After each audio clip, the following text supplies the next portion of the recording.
Terima kasih Anda masih bersama kami di IDX Opening Bell dan masih bersama analis Panin Sekuritas Juan Octavianus. Mas Juan, kita beralih Iya, betul. berbicara tentang saham begitu, mungkin saham-saham yang bisa direkomendasikan. Tapi sebelumnya ini ada sejumlah emiten perbankan yang baru saja ini akan Ya, yang baru saja melakukan RUU PST dan juga akan membagi dividen ya begitu. Ada BCA dan juga ada BNI.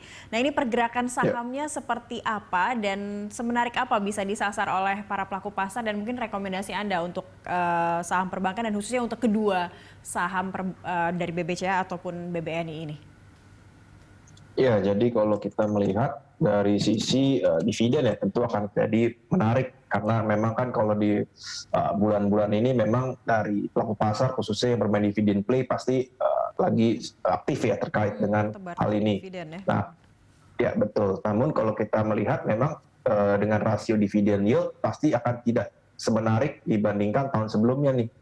Dikarenakan sebenarnya kalau kita berkaca dari tahun 2020 itu kan menggunakan kinerja 2019 nih. Nah, jadi dari pembagian dividen dari sisi digelontorkan dana jauh lebih besar karena dari sisi kinerja jauh lebih baik. Namun dari saham tercatat menurun nih karena ekspektasi ke depan masyarakat. Nah, jadi perbandingan price dan juga dari sisi dividen payout ratio-nya masih lebih menarik dibandingkan tahun lalu. Makanya sangat wajar kalau dividen yield di tahun ini jauh lebih kecil dibandingkan tahun lalu. Nah, namun memang baik dari BCA maupun dari BNI prospek ke depan masih sangat menarik nih. Ya. Apalagi kalau kita melihat dari sisi ekonomi, ini yang nanti akan kembali maju dan juga Omnibus Law ini akan menyebabkan sebenarnya permintaan kredit masih akan meningkat ke depannya. Jadi baik dari BCA maupun BNI kita juga masih suka buat keduanya. Apalagi BNI ini merupakan salah satu dengan valuasi terendah ya dibandingkan bank besar lainnya seperti itu. Oke, jadi masih menjadi favorit ya sebenarnya untuk menyasar BBCA ataupun BBNI. Tapi di kondisinya sekarang kalau kita lihat dari pergerakan harga saham BBNI saat ini memang sekarang mengalami pelemahan begitu. Apakah ada rekomendasi untuk tetap buy on weakness terhadap saham BBNI atau bisa tetap terus menyasar BBCA begitu yang harganya juga sudah cukup melambung tinggi atau ada saham dari perbankan lain yang bisa direkomendasikan? Iya, jadi kalau untuk short and mid term sendiri kita masih menyasar pada BNI ya, karena kalau kita melihat dari BNI. pergerakan saham terakhir dari sisi BBRI dan juga dari sisi BBCA itu kan udah naik cukup signifikan ya. Makanya kita sebenarnya lebih menjagokan BBNI ini terkait dari sektor perbankan. Untuk dari BBNI sendiri sih kita juga masih cukup suka nih dengan target price-nya ini kita bisa sampai 7.000 sampai di akhir tahun 7.200 seperti itu. Oke, nah ini selanjutnya ada IBC, Indonesia Battery Corporation ini resmi dibentuk. Nah, ada tidak faktor dari atau dampak dari pembentukan IBC ini sendiri dengan saham-saham yang berkaitan mungkin dengan resources begitu, Mas Juan? Ya, jadi ini pasti akan disambut positif ya oleh pelaku pasar, terutama untuk saham-saham seperti nikel. Nah, ini seperti contohnya Inco dan Antam, apalagi Antam kan juga tergabung dalam IBC ya, mempunyai 25% kepemilikan saham buat dari IBC-nya sendiri.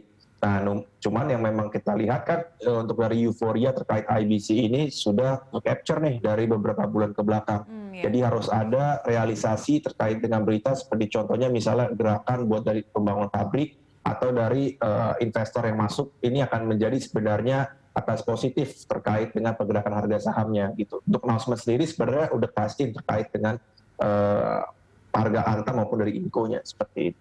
Oke, jadi tapi kalau untuk resources sendiri kira-kira yang menarik apa nih? Kalau dengan kondisi ada holding baru yang baru terbentuk dan euforianya juga mungkin masih terasa, jangan sampai kehilangan euforia, jadi pelaku pasar bisa tepat juga untuk menyasar mungkin sejumlah saham resources untuk saat ini.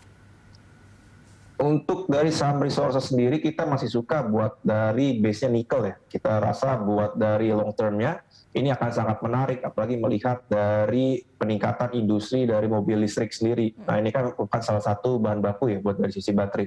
Kita melihat Antam akan sangat diuntungkan terkait dengan konsorsium BUMN tadi. Ya. Ini dikarenakan sebenarnya dia yang akan mengerjakan dari sisi hulunya. Jadi secara realisasi pasti dia yang akan mendapat keuntungan nih. Kita sendiri juga Antam untuk long term-nya kita dengan target price di 3.700 kita sangat positif Antam.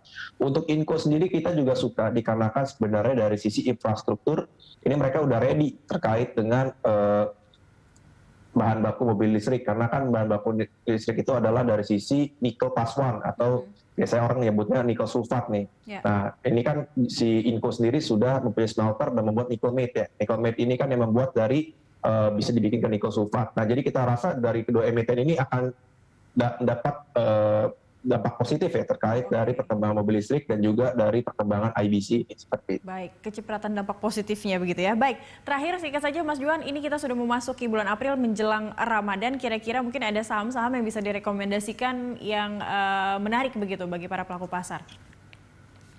Ya, kalau untuk di Ramadan sendiri kita melihat sebenarnya dari beberapa saham seperti contohnya Ramayana dan juga kita melihat dari poultry, contohnya seperti Cepin ini akan dampak positif ya dari keduanya ini karena memang secara seasonality mereka akan terdampak positif dari beberapa bulan tersebut.